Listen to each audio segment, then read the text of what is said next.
시드기야 제9년 열째 달 10일에 바벨론의 왕 느부갓네살이 그의 모든 군대를 거느리고 예루살렘을 치러 올라와서 그 성에 대하여 진을 치고 주위에 토성을 쌓으매 그 성이 시드기야 왕 제11년까지 포위되었더라.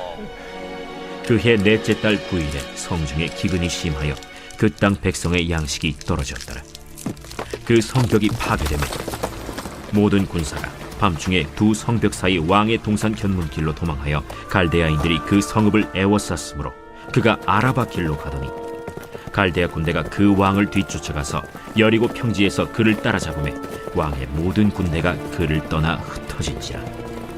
그들이 왕을 사로잡아 그를 림나에 있는 바벨론 왕에게로 끌고 가매 그들이 그를 심문하니라. 그들이 시드기야의 아들들을 그의 눈앞에서 죽이고 시드기야의 두 눈을 빼고 놋사슬로 그를 결박하여 바벨론으로 끌고 갔더라.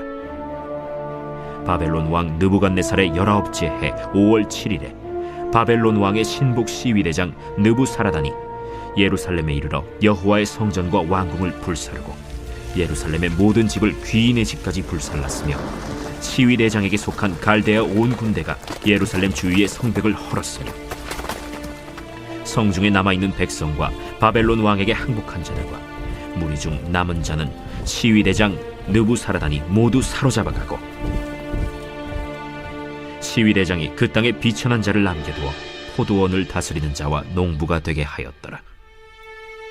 갈대아 사람이 또 여호와의 성전의 두 놋기둥과 받침들과 여호와의 성전의 놋바다를 깨뜨려 그 놋을 바벨론으로 가져가고 또 가마들과 부삽들과 부집개들과 숟가락들과 섬길 때에 쓰는 모든 놋그릇을 다 가져갔으며 시위대장이 또 불옮기는 그릇들과 주발들 곧 금으로 만든 것이나 은으로 만든 것이나 모두 가져갔으며 또 솔로몬이 여호와의 성전을 위하여 만든 두 기둥과 한 바다와 받침들을 가져갔는데 이 모든 기구의 놋무게를 헤아릴 수 없었으니 그 한 기둥은 높이가 18규빗이요 그 꼭대기에 놋머리가 있어 높이가 3규빗이요 그 머리에 둘린 그물과 석류가 다 놋이라.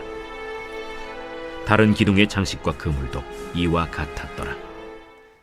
에브리데이 이즈 썬데이, 삶의 매일을 썬데이로 세팅하라. 할렐루야, 우리의 삶이 하나님의 말씀 앞에 정렬되는 은혜가 있으시기를 소망합니다. 여러분, 오늘의 본문이 좀 길 수 있지만 잘 묵상하셔서 하나님의 은혜를 누리시기를 바랍니다. 여러분, 만약 망하는 것이 하나님의 뜻이라면 그 뜻을 받아들이실 수 있겠습니까? 지난주 우리가 예배하며 보았던 야곱과 같이 무엇이든 움켜잡고 어떻게든 망하지 않기 위해 발버둥 치는 그런 모습이 우리의 본성이 아닐까 생각해 보게 되는데요. 그런데 인생의 어느 날에는 우리의 힘과 노력이 무력해지고 정말 망하는 것 같은 그 자리에서 버티며 서야 하는 것이 정말 하나님의 뜻일 때가 있는 것 같습니다.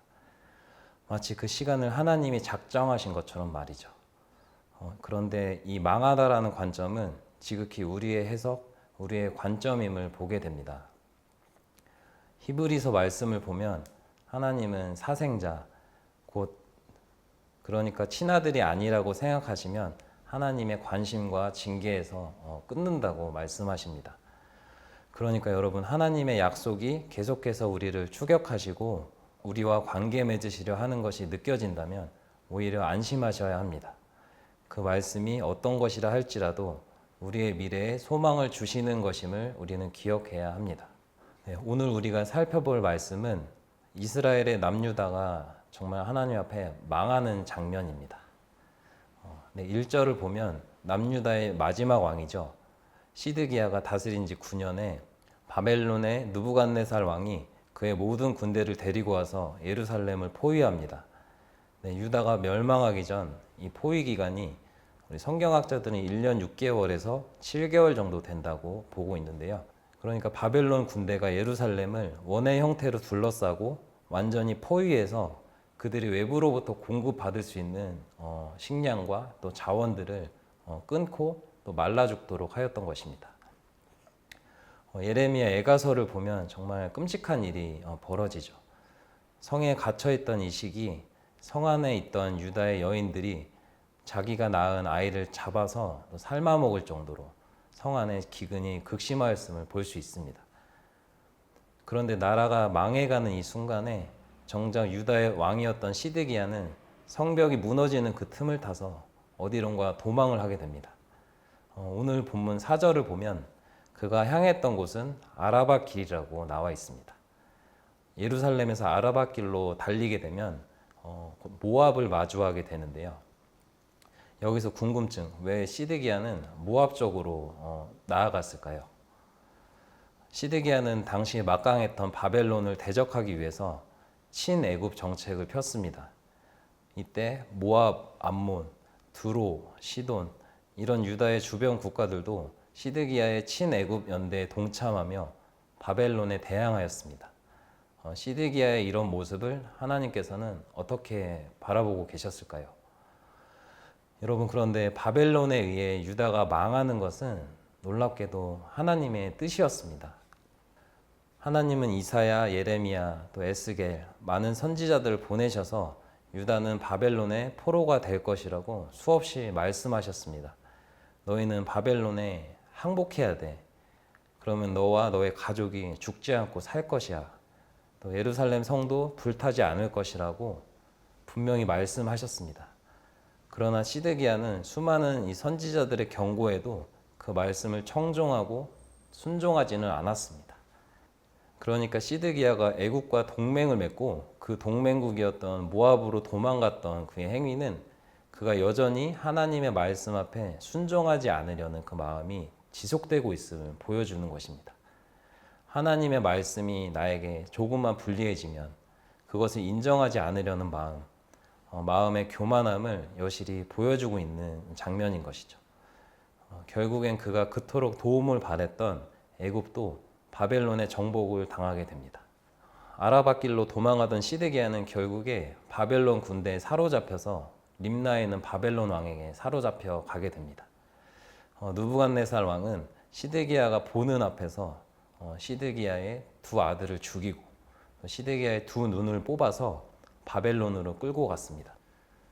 시드기야가 그 두 눈이 뽑히기 전에 마지막으로 목격했던 장면은 예루살렘 성이 함락되는 장면, 그리고 그의 두 아들이 무참히 바벨론에 의해 살해되는 그 장면이었습니다. 가장 비참한 왕이 아니었을까 싶은데요. 시드기야가 그의 두 눈이 있었을 때 그의 눈으로 보았던 것은 무엇이었습니까? 시드기야는 그의 두 눈으로 하나님이 아닌 애굽을 바라보았습니다. 그는 위기에 몰리자 하나님을 의지하기보다 눈에 바로 도움을 줄 수 있을 것만 같은 애굽을 의지하였고, 또 그의 두 눈은 보지 말아야 할 그것들을 보다가 결국 쓸모없는 눈처럼 뽑혀버린 것이죠. 김명성 간사님의 시선이라는 찬양에 이런 가사가 담겨 있습니다. 내게로부터 눈을 들어 주를 보기 시작할 때 주의 일을 보겠네. 황폐한 땅 한가운데서 주님 마음 알게 되리. 주님을 볼 때. 시드기야는 그의 두 눈으로 주님을 바라보아야 했습니다.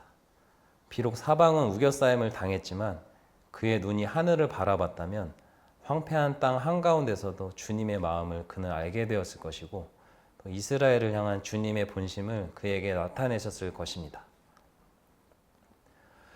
여러분, 비록 상황은 우리에게 호의적이지 않을지라도 하나님의 말씀이 지목하시는 그곳에 버티셔야 합니다. 비록 사방이 우겨싸임 당하는 것 같은 그 시간을 보낼지라도 그것이 우리를 향한 하나님의 작정하신 뜻이라면 그 시간 속에 우리를 내어 맡기는 것이 가장 탁월하고 신속한 해결책일 수 있습니다. 우리를 부르신 그 자리에서 우리의 시선을 하나님께 고정시키고, 또 우리의 시선이 땅에서 하늘로 전환되는 축복이 우리 모두에게 있기를 축복합니다. 하나님의 뜻 위에 서 있지 못한 시드기야 한 사람으로 인해서 유다는 더 빠르고 걷잡을 수 없이 멸망의 길로 치닫습니다. 선지자 예레미야가 예언했던 대로 느부갓네살 왕의 시위대장 느부사라단은 예루살렘 성전에 불을 지르고 또 예루살렘의 모든 왕궁과 모든 집을 불살랐습니다. 느부갓네살 왕에게 항복한 자들은 모두 바벨론으로 사로잡혀 갔습니다. 그런데 주목해 볼 부분이 있는데요. 12절을 보면 바벨론 군대는 폐허가 된 그 땅에 비천한 자들만 남겨두고 그들로 하여금 그 땅에 포도원을 다스리는 자와 또 농부가 되게 했다고 하는데요. 여기에 숨겨진 하나님의 그 마음을 묵상하게 되는 것 같습니다. 하나님은 하나님을 거부했던 유다의 교만한 모든 자들을 포로로 내쫓으셨음에도 가장 연약한 백성, 세상적으로 볼 때 쓸모가 없어 보이는 백성을 그 땅에 그루터기로 남겨두셨던 것이죠. 진노 속에서 긍휼과 자비를 잊지 않으시는 하나님의 성품을 발견하게 하시고 하나님의 백성은 망한 것 같지만 결코 망하지 않음을 보여주시는 장면이 아닌가 생각해 보게 됩니다. 뒤에 14절에서 17절 말씀을 보면 바벨론은 계속해서 유다의 많은 물품들을 침탈해 갑니다. 솔로몬 때 만들어졌던 야긴과 보아스라는 두 기둥, 또 노스로 만든 모든 바다와 그 그릇들을 노력해 가는데 그 놋 무게만 헤아릴 수 없었다고 합니다. 한때 찬란했던 유다의 성전은 그렇게 완전히 무너져 폐허가 돼버린 것이죠. 유다의 멸망은 이미 예견되어 있었습니다. 하나님께서 그의 선지자들을 끊임없이 보내셔서 너희가 악한 길과 악행을 버리고 돌아오고 또 다른 신을 섬기거나 경배하지 말며 또 너희 손으로 만든 우상으로 나의 노여움을 일으키지 말라고 하나님께서 수차례나 말씀하셨지만 말씀을 거역하였던 유다를 향한 하나님이 보응하시는 그 심판이었던 것입니다. 그러나 우리가 아까 보았던 대로 하나님께서는 멸망한 그 땅 가운데 그루터기를 남겨두십니다. 자신이 해산의 고통으로 낳은 백성을 징계하시며 때리셨지만 그 자리에서 하나님께서도 함께 아파하셨고 회복의 씨앗을 심어 놓으셨던 것입니다. 이후 하나님이 예정하신 70년이 지난 뒤 바벨론 포로로 잡혀갔던 그 유다 백성들은 풀려나게 됩니다. 우리가 상반기 금요중보 기도회에서 함께 보았던 에스라 또 느헤미야의 그 포로 기환과 또 성전 재건 운동은 바로 이 시대에 이루어졌던 것이죠. 정말 돌 하나 남김없이 다 무너져 내려 폐허가 되었던 예루살렘에 새로운 성전이 재건되는 은혜를 허락하신 것입니다. 어쩌면 유다의 성전이 다 무너지고 그들이 소중하게 생각했던 것을 다 빼앗겨버려 그들이 제로, 원점에 서게 하신 것은 새로운 소망을 주시기 위한 하나님의 의도가 아니었을까 생각을 해보게 됩니다. 눈에 보이는 그 물리적인 예루살렘 성전은 무너졌지만 하나님은 그 땅을 친히 소망의 터를 삼으셨습니다. 그리고 아들 예수 그리스도를 그 땅에 보내셔서 구원의 계획을 이루어 가십니다. 여러분, 정말 어느 때는 망할 것 같은 그 자리에 서 있는 것이 우리를 향한 가장 안전한 계획일 때가 있는 것 같습니다. 때로 정말 버티고 서 있는 것이 하나님의 뜻을 온전히 이루는 방법이 될 수 있습니다. 왜냐하면 하나님의 말씀이 계속해서 우리를 추격하시고 또 우리와 함께 하시기 때문입니다. 여러분 버티십시오. 그리고 그 자리에 서 계십시오. 성령과 또 말씀과 긴밀히 동행하십시오. 망할 것 같으나 결코 우리는 망하지 않습니다. 먼 훗날 우리의 인생을 되돌아볼 때 하나님이 우리를 만들어 가셨다 고백할 수 있는 우리가 되기를 원합니다. 우리를 추격하시는 하나님의 말씀, 하나님의 선하심이 우리를 풍랑이는 바다를 걸쳐 마침내 소원의 항구에 다다르게 하실 것입니다. 그러기 위해서는 우리가 매일 하나님의 말씀을 우리의 등불을 삼아야 합니다. 매일 매순간 하나님의 말씀과 커넥트 돼 있어야 하는 것입니다. 그 말씀이 우리의 인생을 만들어 가실 것을 믿음으로 고백하는 저와 여러분 되시기를 소망합니다. 네, 함께 기도하시겠습니다. 사랑하는 주님, 때로 우리 인생에 우리의 힘과 능이 무력해지고 이대로 가다가는 마치 망할 것 같은 때를 지나는다 할지라도 여전히 하나님의 말씀은 우리를 추격하시고 주님의 선하심은 우리를 인도하고 계심을 믿습니다. 하나님과 함께 이 길을 가보기를 원합니다. 알파와 오메가 되신 주님, 우리의 과거와 현재와 미래를 함께 보시는 이 주님께서 우리의 인생을 만들어가고 계심을 믿습니다. 이해되지 않을지라도 때로는 크고 작은 고난이 우리 앞에 찾아올지라도 하나님이 있으라 하신 곳에서 버티고 견디고 만들어지는 우리가 되게 하여 주시옵소서. 매 순간 성령으로 우리를 도우시고 하나님의 말씀으로 우리를 인도하여 주시옵소서. 감사하며 예수님의 이름으로 기도했습니다. 아멘.